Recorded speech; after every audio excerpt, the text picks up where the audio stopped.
Et donc, oui. Et Guillaume, donc, qui va je dirais, se présenter plus en détail. Voilà, donc je vais lui passer le micro, comme ça il va se présenter. En même temps, du coup, pendant ce temps-là, je vais faire l'installation. Donc, bonjour à toutes et à tous. Je suis Guillaume Bonnet, conseiller à la direction départementale de la cohésion sociale du Calvados.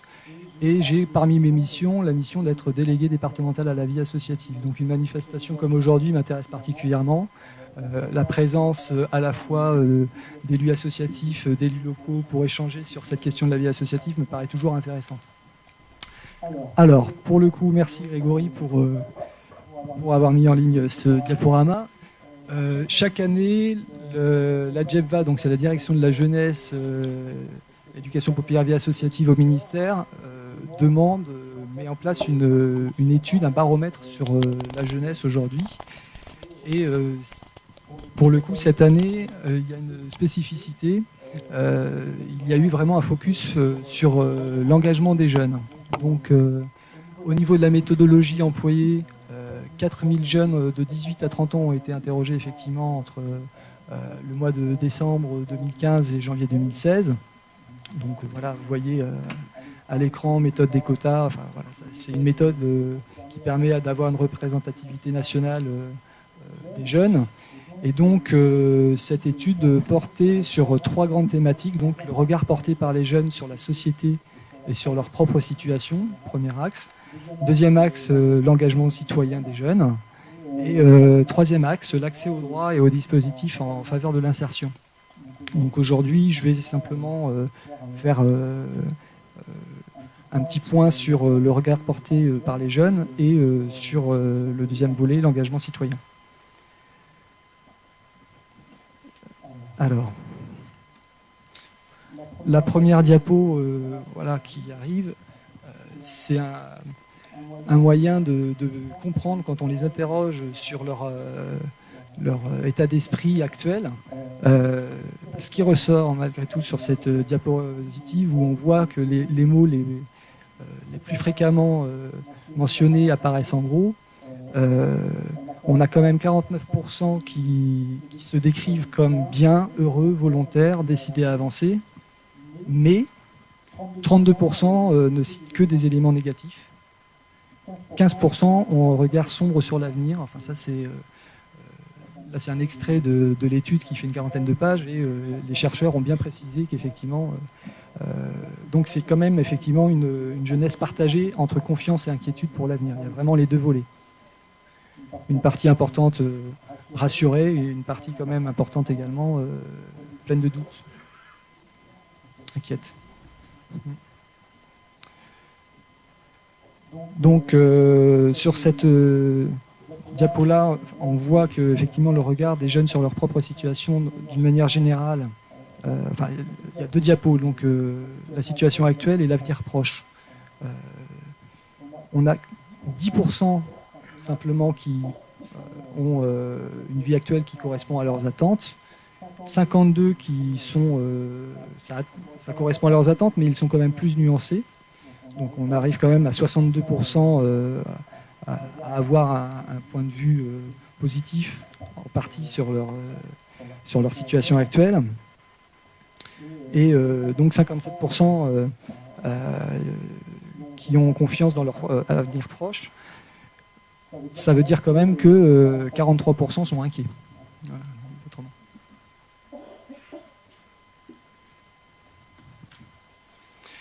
Donc là, c'est, on peut comprendre que les jeunes en emploi ou étudiants sont plus confiants par rapport à leur avenir proche que les chômeurs et les jeunes non diplômés. Autre statistique qui n'apparaît pas là, 60% d'hommes sont confiants, 54% de femmes. Il y a un petit décalage entre les hommes et les femmes sur la confiance. Donc là, c'était vraiment rapide, mais ça permet de comprendre la jeunesse aujourd'hui sur le territoire national, quoi. Donc là, je vais faire un point sur l'engagement des jeunes.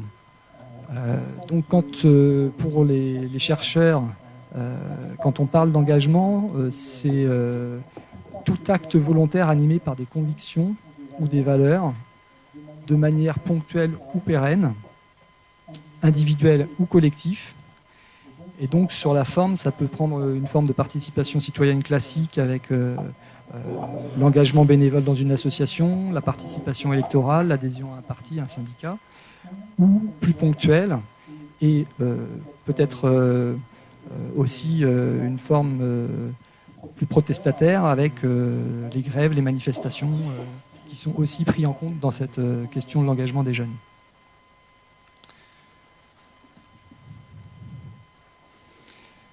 Alors, cette diapo, on voit que 35% donnent de leur temps bénévole dans un groupe ou une association. Alors, pour arriver à 35%, il y a effectivement 14% qui le font chaque semaine, 9% chaque mois, et 12% à une période précise sur l'année ou lors d'un événement, par exemple un festival, ou donc ponctuellement. Quand on ajoute ceux qui se déclarent prêts à s'engager, 42%, on arrive quand même à une population de jeunes soit impliqués, soit souhaitant l'être, quoi. 77% sont bénévoles ou prêts à le devenir.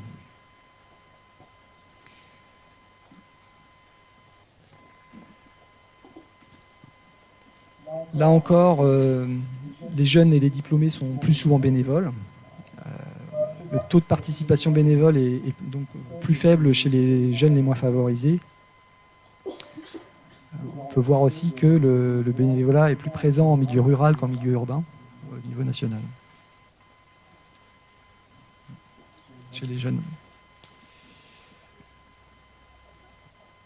La question pour le coup, de ce qui pousse les jeunes à s'engager, ce qui arrive en premier, c'est effectivement le sport. Le deuxième point, c'est effectivement tout ce qui concerne la santé, l'environnement et l'éducation. Avec, là, il faut voir qu'il y a à la fois sur cette diapo, là où les jeunes sont déjà bénévoles et là où ils souhaitent le devenir. Donc, voilà, il y a des champs dans lesquels, effectivement, il y a une marge de progression nette sur l'environnement, par exemple. La diapo suivante, les jeunes ont été interrogés au début de l'enquête sur les attentats de 2015 en France. Et voilà, ce qui arrive en premier, c'est effectivement la forte inquiétude des jeunes. Enfin, cela dit, 19% déclarent être engagés, enfin, que ça les pousse à s'engager pour une cause. Ont eu une réaction positive face à ces événements-là. Et ça semble s'être concrétisé effectivement dans un réel engagement. L'idée étant, quand on les interroge sur cette volonté de s'engager, c'est autour de la cohésion nationale et s'engager pour une cause.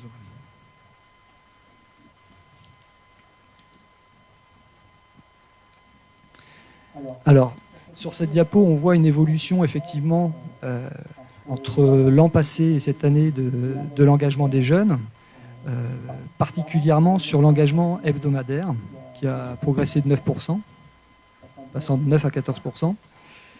Cela dit, les auteurs de l'enquête relativisent un petit peu cette évolution, et parce que la méthodologie employée l'an passé n'était pas exactement la même.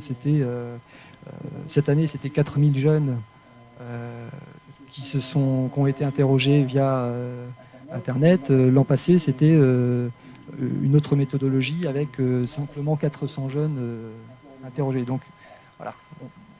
L'idée étant que dans les prochaines années, la méthodologie reste la même pour pouvoir vraiment comparer dans le temps ces chiffres.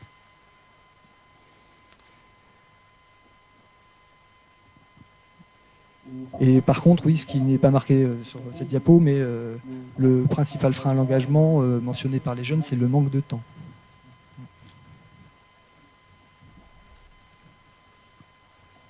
Alors, là, on arrive à la question aussi qui nous intéresse aujourd'hui sur les nouvelles technologies, l'engagement 2.0, comme il est mentionné ici. Cet engagement pour les chercheurs de l'INJEP et du CREDOC, trois questions ont été posées autour, d'une part, de la lecture des opinions sur Internet, d'autre part, de la publication des opinions, et troisième volet, sur la signature de pétitions. Donc on peut voir qu'il y en a quand même 66% qui disent des opinions, 35% qui publient leurs opinions. La diapo suivante permet un petit peu de déterminer les catégories, justement. On se rend compte que plus on est investi finalement dans le bénévolat, dans la vie associative, plus on lit d'opinions sur Internet, ou plus on s'engage à travers la signature de pétitions ou en exprimant soi-même un avis. Et que de l'autre côté, lorsqu'on n'est ni bénévole, qu'on ne souhaite pas l'être, et ben finalement c'est aussi là qu'on est le moins à s'exprimer, à donner son opinion sur Internet. Alors les diapos suivantes, les chercheurs ont cherché justement à mettre en place une typologie de l'engagement des jeunes avec 5 grands types d'engagement. Donc le premier type d'engagement, c'est les 35% de jeunes très investis, avec un profil finalement, comme vous voyez, c'est plutôt justement un engagement régulier, également des jeunes qui sont actifs sur Internet. Par contre, ils ont un intérêt mitigé pour le service civique. Voilà, je vous laisse voir la diapo. Hein.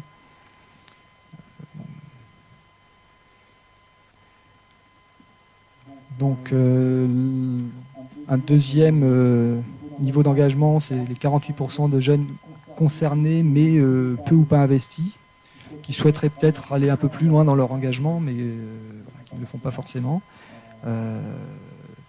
Donc des bénévoles occasionnels, diplômés du supérieur, mais également, c'est ce que j'expliquais tout à l'heure. Au revoir Grégory, à bientôt. Voilà, des jeunes qui ne s'engagent pas faute de temps. Enfin, il y a quand même un bon tiers des jeunes interrogés, 28% qui ne s'engagent pas parce que tout simplement ils n'ont pas le temps de le faire. Et enfin, et là c'est quand même questionnant, 17% de jeunes qui sont totalement, pour les chercheurs, en retrait de la vie de la cité, qui ne sont adhérents de nulle part, qui ne s'expriment pas sur Internet, qui sont peu diplômés, qui, comparativement au reste des jeunes, ne sont pas du tout intéressés par rapport à un engagement, même sur le volontariat service civique,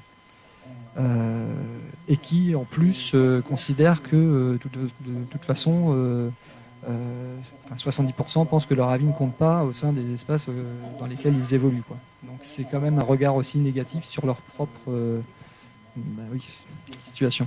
Donc il y a un réel enjeu de société pour réussir à impliquer ces jeunes, quoi.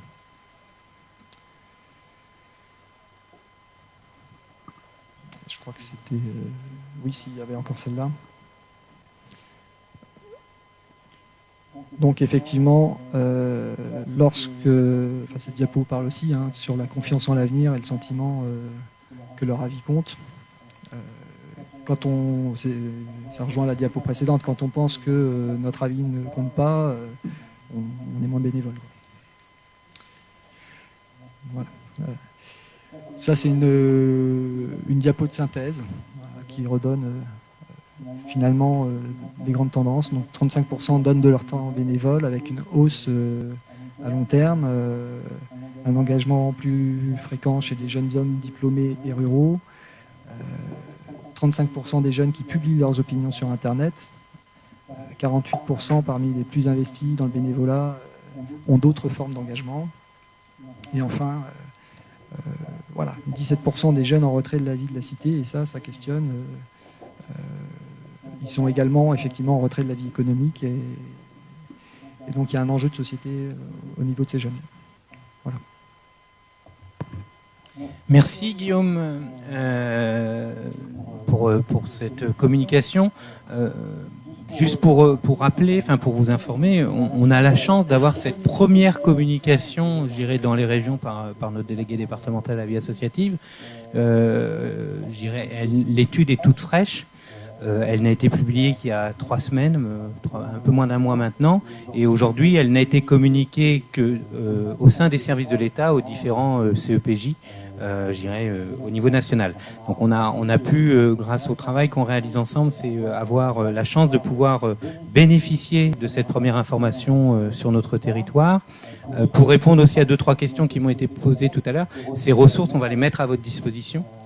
Voilà, cette communication, que ce soit, je dirais, les propos de Benjamin, de Jean-Baptiste ou de Guillaume, de toute façon, tout est enregistré. Donc vous pourrez, je dirais, à la fois réécouter, communiquer les liens, mais également les supports, on vous les communiquera. L'étude en même temps de l'INGEP, elle est en ligne sur leur site internet. Elle fait un peu plus de 100 pages, ça se lit vite. Non, là il y a la synthèse, au mieux la synthèse peut-être. Et ça nous met aussi en même temps progressivement de plus en plus dans la liaison de nos 2 thèmes. Hein. C'est aujourd'hui quelles sont les réalités d'engagement des plus jeunes dans la vie citoyenne. On perçoit effectivement que les attentats de l'année dernière ont eu un véritable impact dans notre société, sur tous les citoyens en général, et sur les jeunes, et donc quand on dit tous les citoyens en général, les plus jeunes aussi. Est-ce qu'il y a voilà, des remarques, des interrogations, des questionnements, des surprises par rapport à ça que vous souhaitez partager ? Oui, alors, merci Grégory. Moi, je suis assez surprise du résultat de ce baromètre. Et effectivement, peut-être que nous, S3A, il va falloir que l'on travaille sur peut-être ce thème, parce que les jeunes n'ont pas forcément confiance, ils sont inquiets. Bon, bien sûr, c'est révélateur un petit peu de ce qui se passe, parce qu'il y a aussi du chômage, parce qu'il y a la vie qui fait que. Mais je pense que c'est intéressant, il faudrait peut-être que l'on travaille là-dessus. À S3A, hein, je pense, pour essayer de trouver des solutions, en tous les cas, essayer de comprendre, parce que je suis quand même assez...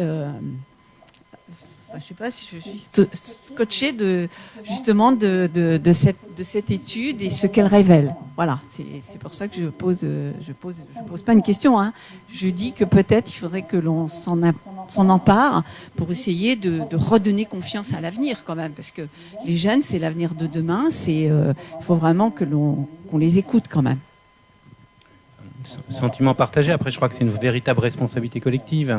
Nos collègues du pôle animation jeunesse sont présents dans la salle. Et si on va au pôle animation jeunesse cet après-midi, c'est justement pour travailler de plus en plus les uns avec les autres sur tout ça. On a également les collègues du CRIJ, le Centre régional d'information jeunesse, qui sont également avec nous toute la journée. Et un certain nombre de vos associations agissent. On a la FEF qui est présent, on a AnimaFac qui est présent. Donc j'ai un certain nombre d'organisations qui travaillent en direction du public jeune, et plus les uns et les autres on travaillera ensemble en direction, je dirais, de ces publics, plus on aura un impact et on arrivera à faire évoluer positivement les choses. Juste en termes de formation, peut-être un premier message, parce que ça peut encore, vous pouvez rattraper le train. Vendredi, ici, commence une formation qu'on appelle certificat de formation à la gestion associative, le CFGA. Un certain nombre d'entre vous l'ont déjà suivi, et c'est une formation organisée par la Ligue de l'enseignement, par le Marchepied, par le GDOS et par nous-mêmes, qui vise justement à, entre autres, renforcer la participation des plus jeunes à la vie associative. On a généralement un certain nombre de jeunes en service civique, mais on a également des jeunes adultes, on va dire, qui prennent des responsabilités pour la première fois et qui, au travers de cette formation, trouvent généralement les réponses attendues. Donc, il y a une quinzaine d'inscrits, il y a encore 4-5 places. Si jamais certains d'entre vous ici souhaitent nous rejoindre, vous êtes les bienvenus. Et je vois Jean-Marie qui lève la main. Jean-Marie, comme on est en ligne avec l'international... Peut-être même la Lune, non? Oui, alors je voudrais savoir, dans les enquêtes qui ont été faites, là, s'il y a des questions qui ont été posées aux jeunes par rapport à leur place dans l'association, et en particulier leur place en responsabilité. C'est-à-dire que peut-être que certains se posent la question, oui, mais les vieux, vous êtes là, vous ne nous laissez jamais la place. Alors est-ce qu'il y a des interrogations qui ont été faites là-dessus? Alors pour le coup... comme Grégory l'a mentionné, cette étude est récente. J'ai eu le temps de me l'approprier un petit peu, mais pas forcément toujours dans le détail. Donc, je veux bien vous répondre, mais en reprenant les documents éventuellement à la pause. Oui, enfin, sur la question de l'engagement des jeunes, leur intérêt sur l'engagement, je crois qu'il y a des éléments. Maintenant, être précis sur cette question-là, je ne peux pas vous donner plus d'informations tout de suite. Oui, Jean-Paul Latière, maire adjoint sport jeunesse. Un jeune sur 3 s'engager, effectivement, hein, c'est un constat assez édifiant. Moi qui me surprend pas trop dans la mesure où aujourd'hui les jeunes sur les créneaux d'âge que vous avez indiqué, 15-30 ans à peu près, hein, voilà, 35, ont un comportement qui colle à la société, c'est-à-dire qu'ils sont consommateurs. Et en fait, la question peut-être à se poser, c'est l'attractivité que peut avoir le milieu associatif sur le comportement des jeunes. Autrement dit, il y a d'autres secteurs qui sont beaucoup plus attractifs pour les jeunes. C'est une des raisons aussi, sachant que je rejoins aussi ce qui vient d'être dit par mon collègue administrateur S3A. Est-ce qu'on leur laisse la place? Tout ça, ça concourt à la notion d'attractivité, quoi. Donc la question qu'on doit certainement se poser, comment être plus attractif pour les jeunes afin que ceux-ci aient une vision, un regard un peu plus précis ou autre sur le monde associatif, quoi. 2 réactions. Là, l'étude, effectivement, précise également fait la différence entre les jeunes qui adhèrent à une association ou un club sportif pour avoir une licence et qui ne sont pas nécessairement bénévoles, et les jeunes réellement engagés. Donc, quand on parle de 9% qui s'engagent chaque semaine, ça reste, c'est des jeunes bénévoles, vraiment. Donc ça, c'était la première réaction. Après, en tant que délégué à la vie associative, on a souvent ces questions-là sur la rencontre entre des jeunes et un projet associatif. Bien évidemment, comme dans toute relation, faut aller l'un vers l'autre. Donc, on attend peut-être parfois beaucoup des jeunes. Comment est-ce qu'on s'organise en interne? Est-ce que nos statuts sont verrouillés de partout avec impossibilité d'accéder aux instances dirigeantes, ou au contraire, est-ce qu'on a une démarche démocratique qui permet de s'impliquer? Il y a des questions à tous les niveaux à se poser effectivement pour créer la rencontre. Oui, et puis alors, on sait très bien, il y a quelques années, on a fait une étude justement sur la jeunesse. On était aidés, bien entendu. Et c'est un peu ma Bible, puisque à l'époque, j'étais en charge de la jeunesse. Mais ce qu'il faut savoir aussi peut-être dire, et c'est plusieurs fois qu'on nous a dit ça, c'est que quand on est jeune, d'abord on pense à ses études quand même un peu. Donc là, on peut un peu effectivement aller vers un domaine associatif. Mais après, quand ils font leur vie, quoi, si vous voulez. Alors, on a l'impression que c'est parce qu'ils veulent pas venir, mais c'est vrai qu'il y en a aussi beaucoup qui ils pensent d'abord à leur vie professionnelle, et ça, c'est tout à fait normal. Leur vie familiale aussi, donc il leur reste aussi peut-être peu de temps, et c'est vrai que le peu d'investissement, enfin le peu entre guillemets, c'est pas méchant du tout, le peu de jeunes qui évidemment s'inscrivent et adhèrent et participent à la vie associative, il peut paraître peut-être modeste, mais je pense que c'est vraiment tout à leur honneur, quoi, parce qu'il faut pouvoir le faire, gérer sa vie personnelle, professionnelle, et puis après aller dans les associations. C'est un peu compliqué, quoi. Enfin, moi, j'ai eu ces messages-là lorsqu'on a fait notre enquête, justement, dont je parlais tout à l'heure.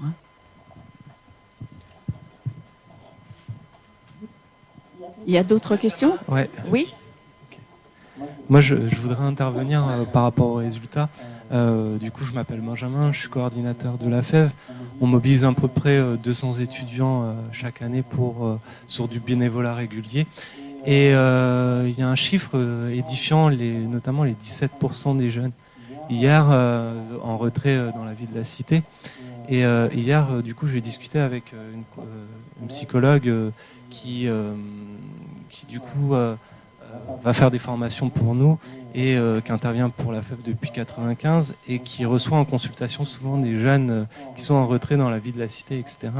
Et elle nous, grosso modo, ça m'a un peu touché parce que elle nous dit je vous remercie du travail que vous faites puisque les jeunes que je vois en consultation, c'est des jeunes qui n'ont pas forcément les repères et qui ne sont pas investis dans cette vie de la cité. Et vous, par votre travail et par la mise en action d'étudiants bénévoles qui n'ont pas forcément tous les repères, et vous contribuez du coup à l'intégration de ces jeunes. Et je pense que il faut qu'on réfléchisse, nous, comment accueillir ces jeunes dans nos structures, puisque ça participe à la cohésion et à la vie de la cité. Et qu'il ne faut pas laisser, et il faut aller au-devant et aller rencontrer ces jeunes. Merci, il y avait Dominique. Oui, comment il y a des jeunes qui sont investis, il y en a même qui sont investis beaucoup de leur temps.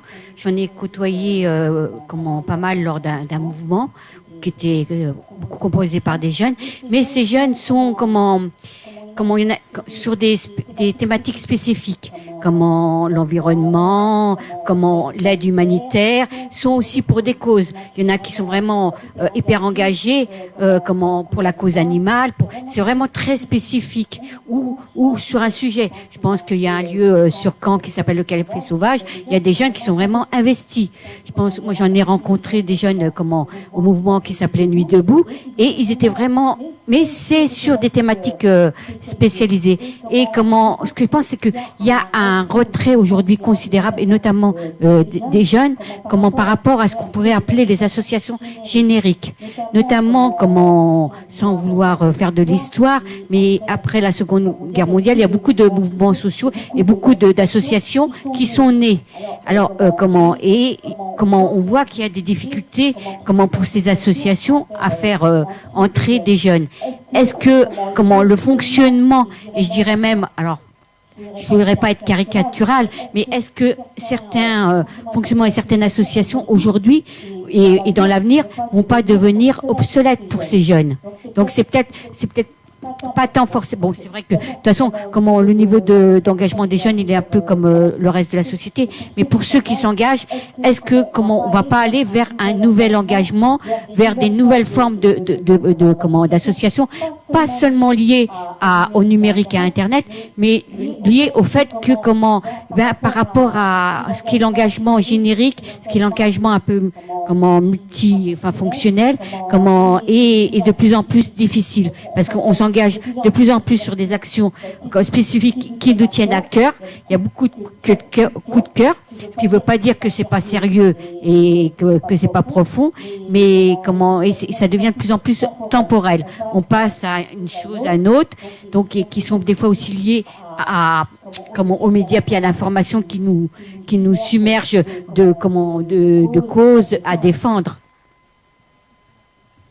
Merci. Et pour aller dans votre sens, je reprends un élément de l'étude. Alors, ce n'est pas sur l'engagement associatif, mais c'est sur les formes classiques d'engagement. Le constat, retrait électoral des jeunes, c'est-à-dire que 12% des moins de 30 ans sont non inscrits sur les listes électorales contre 7% en moyenne. Donc il y a moins de jeunes qui s'inscrivent sur les listes électorales que la population globale, quoi. Un tiers ont voté systématiquement depuis qu'ils sont en âge d'être électeurs, contre 2 tiers chez les plus de 30 ans. Adhésion au syndicat 2 à 3 fois moins élevée que les plus de 30 ans. Donc ces formes d'engagement classiques, traditionnelles, et donc là, ce que vous dites sur l'engagement bénévole au sein des associations historiques, oui, voilà, on n'est plus forcément sur ces formes-là. Cela dit, par rapport à ce que je disais sur le retrait électoral, 82% sont pour un système démocratique. C'est déjà rassurant. Voilà. Mais c'est d'autres formes d'expression politique et dont l'usage d'Internet. C'est vraiment ce qui est mis en avant, effectivement, avec 92% de la classe d'âge, oui c'est ça, des 18-24 ans qui sont inscrits sur les réseaux sociaux. Donc ça rejoint ce qu'on va aborder cet après-midi. Et avec la possibilité de s'informer, d'échanger, de s'engager, de créer une manifestation ponctuelle autour d'une cause et de repartir chez soi ensuite. Enfin voilà, c'est ce type d'engagement aujourd'hui. Oui, bonjour, moi je m'appelle Geneviève Auger, je suis animatrice réseau AnimaFac à Caen et j'ai une question et un apport. Alors 35% en valeur absolue, Ce qu'il y a, c'est qu'on n'a pas d'autres chiffres pour comparer. Par exemple, je serais assez curieuse de savoir dans d'autres tranches d'âge, c'est quoi le pourcentage d'engagement des personnes. Parce que si on dit dans une pièce, on met 10 jeunes, et il y en a 3,5 sur ces 10 jeunes qui donnent dans l'associatif, moi je trouve pas ça si mal, hein, mais je suis peut-être optimiste. Mais voilà, donc je serais assez curieuse de pouvoir comparer à d'autres tranches d'âge. Par ailleurs, si on veut que les jeunes s'engagent davantage, il y a plusieurs leviers qu'on peut utiliser. D'une part, leur expliquer que l'engagement associatif, c'est pas du tout un frein à leurs études ou à leur carrière. Ensuite, il y a une étude qui a été sortie par AnimaFac, j'ai plus les chiffres exacts en tête, mais qui a tendance à montrer que plus un jeune est engagé dans son université ou dans sa ville, mieux il va réussir dans les études et ensuite dans sa vie professionnelle, parce que il y a un côté mise en pratique, ouverture au monde à travers l'engagement. Ensuite, on peut aussi mettre des sortes d'outils en place. AnimaFac défend par exemple l'année de césure à l'université, pour pouvoir s'engager par exemple sur une mission de service civique ou dans son association étudiante, et aussi un statut spécifique de l'étudiant. Quel est l'intitulé exact? C'est quelque chose comme, ce sera un statut spécial pour les étudiants qui veulent vraiment donner du temps dans une asso, que soit ils montent eux-mêmes, soit à laquelle ils participent, pour pouvoir aménager leur emploi du temps et faire compter le temps passé dans un engagement associatif comme une UE, en fait, dans la maquette de leur formation. Voilà. Juste vous avez parlé du service civique. Je suis également référent du dispositif dans le Calvados. Voilà. En aparté, on parlait des 17%. Pour permettre à ces jeunes éloignés de tout dispositif, de tout engagement, de s'impliquer, ce service civique, c'est quand même un super outil si on le travaille bien. C'est-à-dire que dans les stats, on a pour une mission, vous allez au niveau national avoir 4 jeunes qui se présentent. Quand on est dans l'agglo canaise, on a certainement un peu plus de jeunes qui se présentent que quand on est à 50 km en milieu rural. Très clairement. Donc, les structures qui souhaitent accueillir des volontaires vont avoir un panel de jeunes qui vont se présenter. La structure qui reçoit les jeunes, voilà, c'est un choix qui doit être fait, une rencontre qui se fait entre la structure et le jeune. Qui on prend? Est-ce qu'on prend celui qui a Bac plus 3, qui est super qualifié, qui s'est déjà engagé dans 3-4 assos, on se dit, celui-là, notre projet va décoller grâce à lui. Est-ce qu'on prend le jeune qu'on a repéré comme étant en décrochage scolaire, en rupture familiale, en retrait? Et c'est une vraie question, c'est-à-dire que voilà, le fait de recevoir des volontaires dans une structure, ça questionne quel volontaire on accueille. Voilà. Oui, bonjour. Bouchard Benjamin, je travaille à l'URAGE de Basse-Normandie, je suis chargé d'édition là-bas. Je témoigne en tant que jeune, parce que au sens de l'INSEE, je fais partie des jeunes de cette catégorie, j'ai 27 ans. Et du coup, moi les 17%, je les comprends et j'ai pas honte de dire que j'en fais partie. Tout simplement, j'ai un Bac plus 5, j'ai fait des études, et mes parents n'avaient pas les sous pour me les payer, et ma priorité, c'était pas d'être dans une asso, c'était de me payer mes études. Et en plus de mes études, j'avais 3 à 4 boulots en plus par jour. Donc on n'a pas forcément, c'est pas la priorité des jeunes, pour tous, je parle, d'être inclus dans une asso, quoi. C'est d'abord de bouffer, de se payer ses études et de trouver un boulot. Parce qu'après les études, même après un Bac plus 3, un Bac plus 5, moi, tous mes potes, c'est pareil, il y en a plein qui n'ont pas de boulot, quoi. Et avant une asso, c'est d'abord de trouver un travail, de fonder une famille, c'est la base, quoi. Et après, l'asso vient après, je pense. Voilà.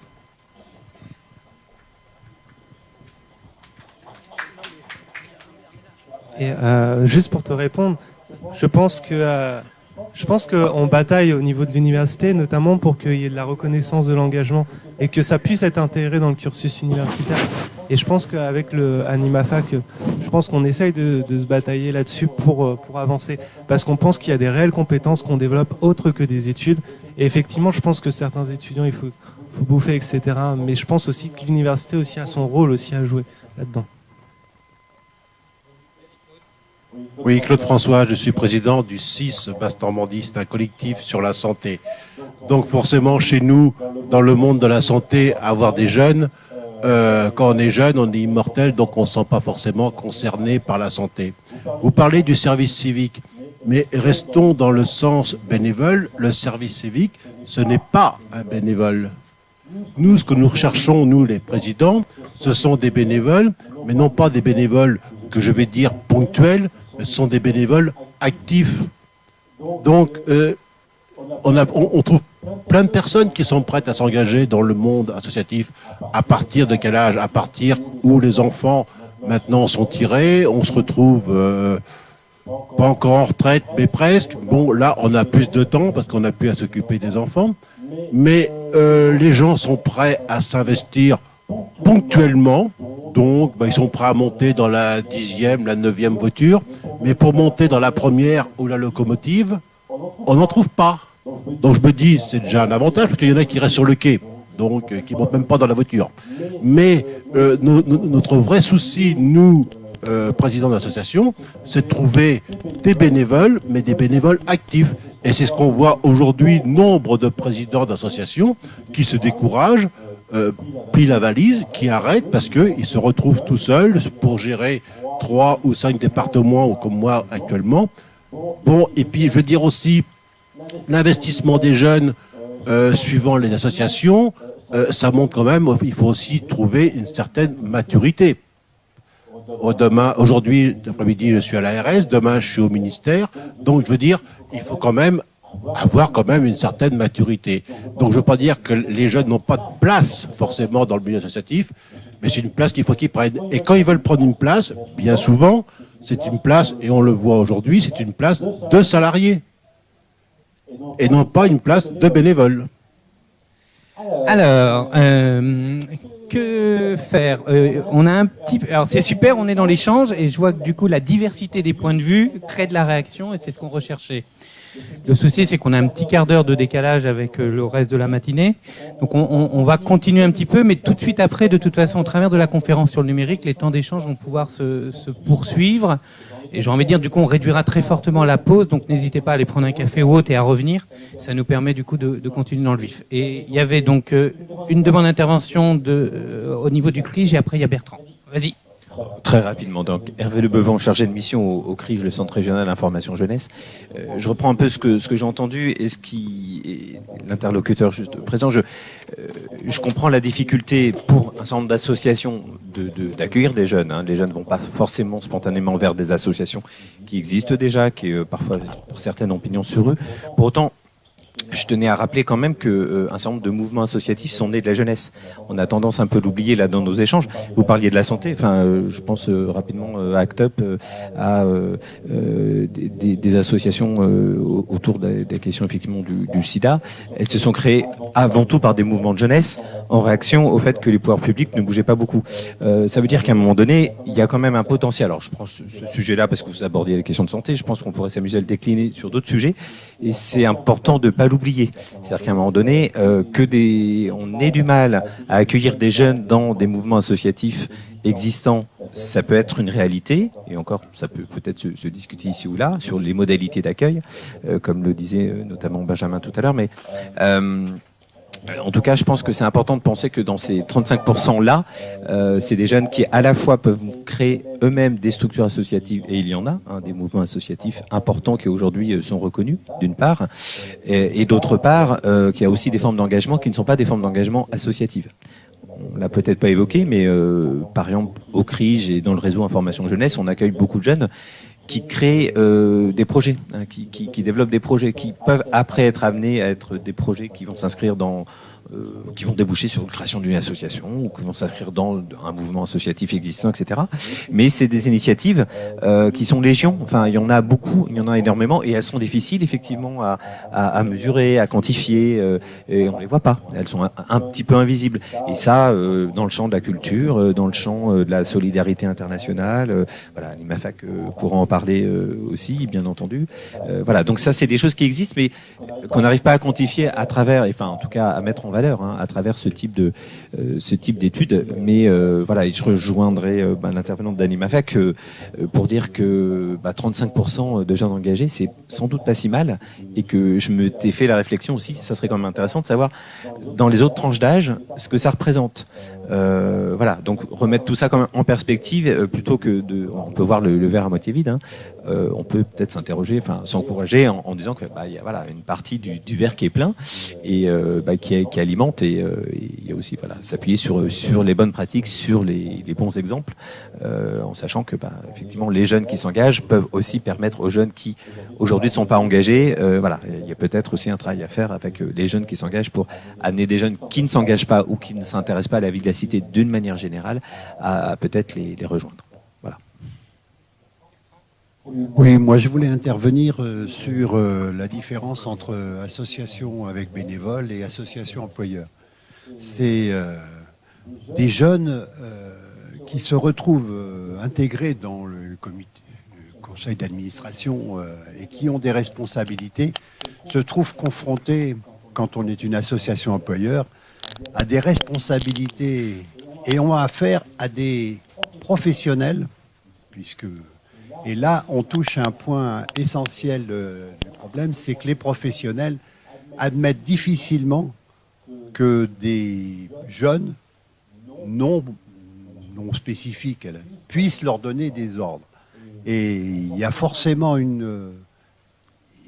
il arrive